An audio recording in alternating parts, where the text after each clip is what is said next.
Hello, so welcome to this video. So this video will be about exploring what the term equals means and why computers use different types of symbols to mean different types of equals. So we'll be looking particularly at why there is such a thing as a single equal sign in some lines of code, and in other lines of code a double equal sign. And to emphasise the difference, we'll at the end of this video be looking at using the single equal sign in a fairly novel way to write a bit of code which will give us the Fibonacci sequence. So let's begin by exploring why are there so many different meanings of the term equals before we look in detail at the difference between a single equal sign and a double equal sign in the Python programming language. We're going to start by looking briefly at the problem with really defining the concept equals, because it has many meanings, and when we look at the code for the Fibonacci sequence, it will be important to distinguish between two different kinds of equals, for which unfortunately in mainstream maths there is just one symbol. And mainstream maths will just use the single equals for many things. So to give an illustration for the abundancy of meanings regarding the single equal sign, here are a few things we could mean when we say one thing. For example, A is equal to another thing, like B, whatever A and B are. So it's worth saying clearly by equals we mean that A and B are the same, but what does it mean for two things to be the same? Well, it partly depends on the things we're talking about, but in maths we start with talking traditionally about real numbers. And generally, when we make a statement about two real numbers being equal, like 2 equals 2, we mean that these things are indistinguishable. We mean that 2 is the same thing as 2. We're saying 2 is itself, which might be an evident thing to say, but it's important because it explains why stating 2 equals 4 is wrong, because 2 and 4 are distinguishable.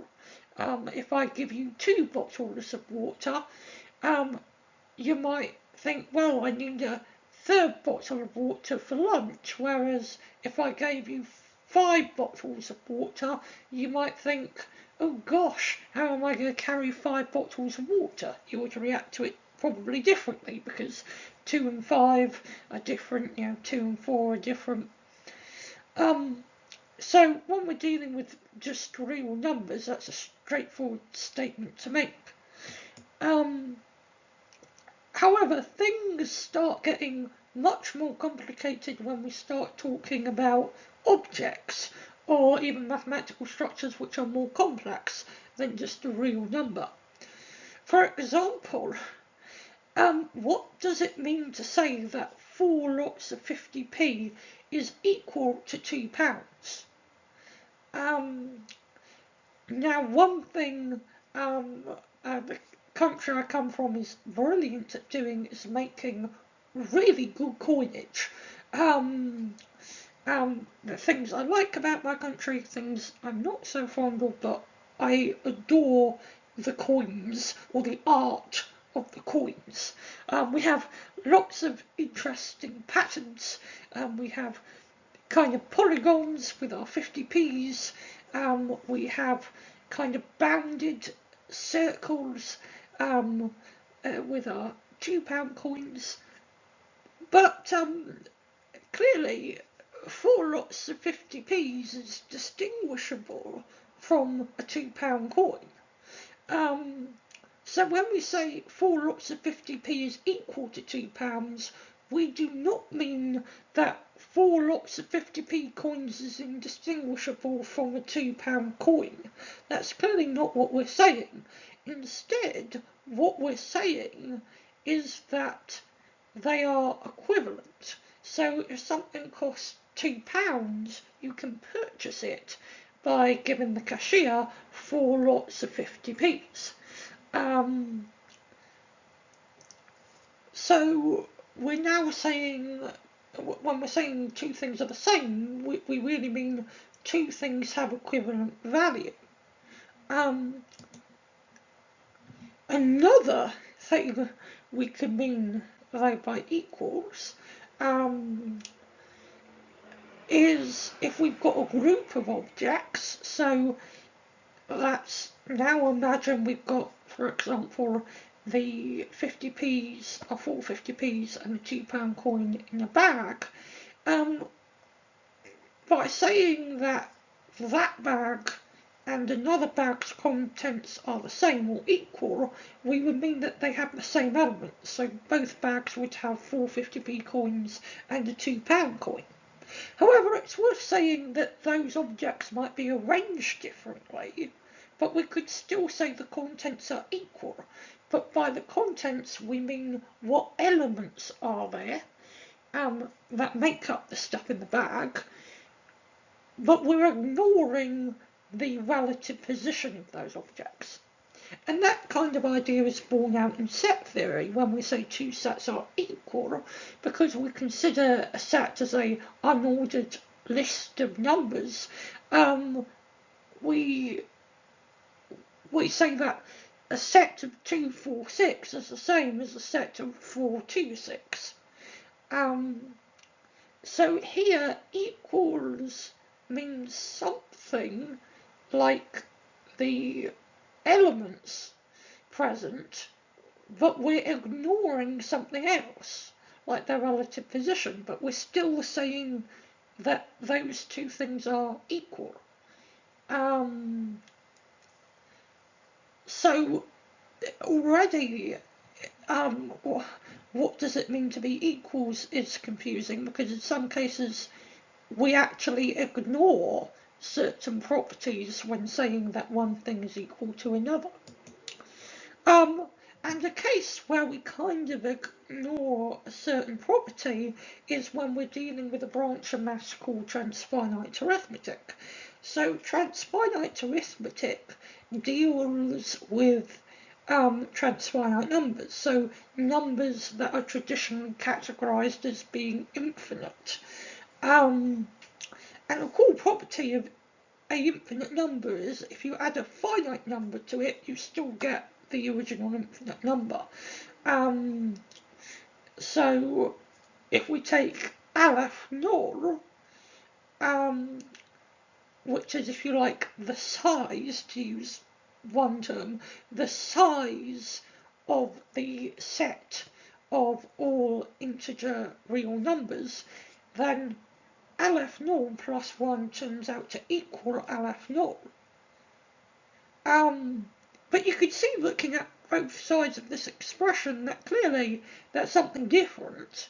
I mean, Aleph Null plus 1 is in some way going to be different to Aleph Null, but it turns out that Aleph Null plus 1 and Aleph Null have the same size. What is changing is if we were going to represent the set of Aleph Null, or at least a bit of it, we are shuffling the elements along, and that's what the plus 1 is doing. But we're not actually adding any more elements. So equals can mean a lot of things, and in terms of coding, we have to be careful, because whereas we humans can judge meaning from context really well, computers are not as sophisticated at that. and therefore there are different symbols you would use depending on what you mean by something being equal to something else. And so we're going to talk about two different meanings for equals in everyday language.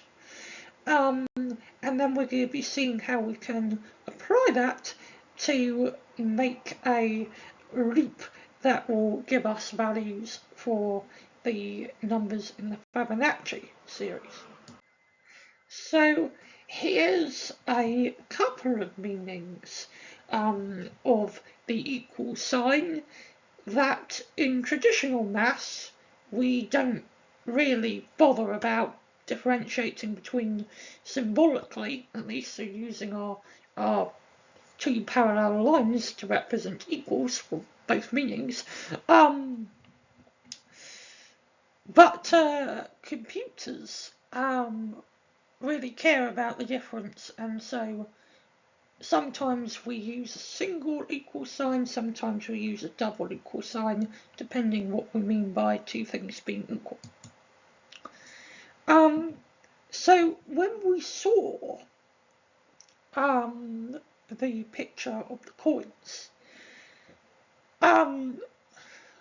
we mentioned that there's a fundamental difference between saying 2 equals 2 and 4 lots of 50p equals £2.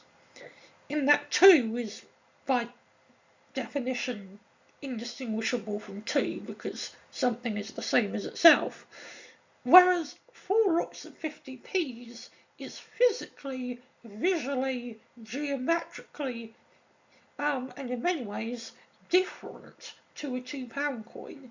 However, 4 lots of 50p can be assigned the value of a £2 coin in monetary terms. Therefore, sometimes in code you will want to say one thing is equivalent to something else, or you might go, is something equivalent to something else, and other times you will want to go, one thing is actually equal to, it's the same as another thing. And it's important, the difference, because if we look at our 2 bullet point statement, the statement 4 lots of 50p is assigned a value of a £2 coin is true, but the statement that 4 lots of 50p is physically and in all ways indistinguishable from a £2 coin is false. So code gets very confused if you use the wrong type of equals. And when we're looking at the Fibonacci sequence, there will be a couple of lines in the code that might look odd, and it's because in the context of coding, when we are assigning values, we use a different equal sign to the equals we use when we're saying two things are essentially the same or indistinguishable. So let's see this in action. So let's take a function f of x, and this is a quadratic function, and we might want to ask, is f of 0 equal to 2? Now this is a useful thing to do if you've had to do a bit of code to get to the expression for the function and you want to kind of like check that the function you've got is the function you thought you should get. So a bit of debugging that might be useful is to go, well, let's check that when we get our function, indeed, when we give our function the value of 0, it outputs a value of 2. But if you were going to write in code, is f of 0 and then a single equal line 2 in the language and syntax of the code, you will get a error message.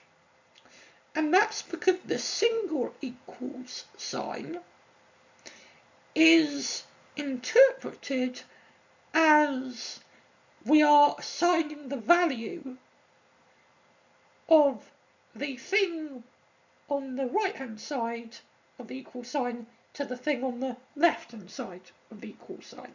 So if you were going to write in the syntax of whatever coding language you're using is f of x equal to 2, but you were going to use a single equal sign, the code would understand what you're asking, because it would read it as is question mark, we are going to assign the value of f of 0 to the value of 2.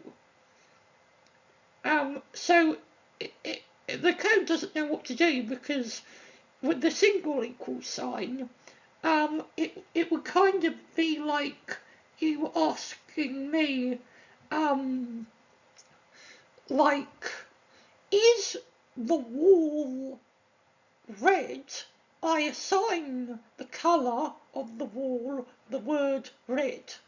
It's like, why are you asking? If you're assigning something, then why are you asking if it's true? Because you're assigning it. So then to ask beforehand, is it true, doesn't make any sense.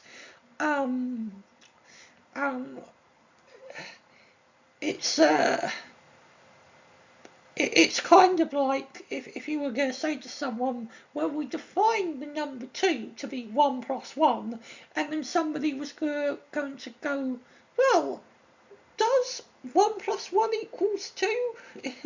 It's a similar kind of thing here. So if you want to check whether two things have the same numerical value, so you don't want to go, we are going to assign one thing another thing's value. You want to go, do two different things have the same value? So you want to go, is the value of f of 0 equivalent to the value of 2? Then you have to use a double equal sign. And if you're trying to debug code, and you're not sure where you're going wrong, and the code is talking somewhere about equals or things being equivalent, it's worth checking, have you used the right equal sign? Have you used a single equal sign where you're trying to assign the value of things, and have you used a double equal sign where you're trying to check if two things have the same value? And this is important because if we treat a single equal sign as going, we are assigning the value of something, then we can make sense of expressions in code that don't make any sense in terms of traditional mathematics. So, for example, in code, we can write, and it's perfectly legitimate to write, m equals m plus 1. Now, in usual maths, we can't do this, because in usual maths, at least if m is a finite number, so it's different if we're dealing with m being a transfinite number, but if m is a finite number, then clearly m cannot have the same size as m plus 1. However, code reads that single equal sign as saying we are assigning the value of something to something else. So the code reads m equals m plus 1 as the new value of m is assigned the value of the old value of m plus 1. So if you wrote that m was 2, and then you wrote m equals m plus 1, and then you wrote print m, the code would go, well, if m was 1 at the start, then m is now assigned the value of 1 plus 1, so it will print 2. So that's how this single equal sign works. It's about assigning the value of things. It's not an equal sign in terms of how it's traditionally used in algebraic equations. So with that detail, let's now talk about the Fibonacci sequence. So let's have a look at getting our Fibonacci sequence. Now you may have heard of a Fibonacci sequence before. It can be used to describe the shape of seashells. I used to have a lovely seashell where I could hear the sound of the sea, I think, within it. I think the myth is true, but you can get those kinds of spirals with the numbers in the Fibonacci sequence. Certain leaves also curl, as we can see in the image here, in a kind of spiral which is related to the Fibonacci sequence. Is a kind of spiral that involves using squares whose area match the size of the Fibonacci number. So Fibonacci numbers appear, all over nature. And the Fibonacci numbers were actually well known long before Leonardo Fibonacci. So the Fibonacci numbers, although they would probably be known by a different name at the time, was known 200 BC by poets in India. However, Leonardo Fibonacci was one of those people who really tried hard to popularise what we now call the Fibonacci sequence. He gave very unrealistic examples about populations of bunny rabbits, and said how the population growth is related to the Fibonacci sequence. Now, these examples were very unphysical, ignored physical constraints, and I'm not too sure why he related the Fibonacci sequence to bunnies. It's not what I think of when I think of the Fibonacci sequence, but it's a kind of pattern that is seen in nature. It's one of those great spirals. And the Fibonacci sequence can be considered a sequence of numbers you can get by using a special kind of function that involves a fraction known as the golden ratio, which is partly why you get such beautiful structures with the Fibonacci sequence. And the golden ratio has many amazing properties itself. But the most common way to introduce the Fibonacci sequence is to introduce it in an iterative way, so where we look at previous terms in the sequence to get later terms. And here's the definition. So U represents a term in the Fibonacci sequence, and our subscript tells us where in the Fibonacci sequence we get that term. So U0 is the first term in the Fibonacci sequence, so we start counting from 0 for some reason, slightly beyond me. So U0 is we define to be 1, U1, so the second term in the sequence, we define to be 2, and then for all later terms we can get it using the iterative relation that UN equals UN minus 1 plus UN minus 2. So to get later terms, you look at the two terms before it and you add them together. So for example, U2, the third term in our Fibonacci sequence would be 1 add 2, which would be 3. But doing this by hand is very, very lengthy. And it's far more effective to write a bit of code that does this iterative thing to generate a arbitrarily large Fibonacci sequence. depending on how much memory you have. But because the iterative relation is so simple, you can actually generate a lot of terms without using much memory at all. And when we're using the code, we'll use the single equals, which will assign a variable a value based on a value of other variables. So to show explicitly, because it's good to see the code itself, here is the code I wrote to get the Fibonacci sequence, or at least to generate the first, I think we've got 9 terms of the Fibonacci sequence there. So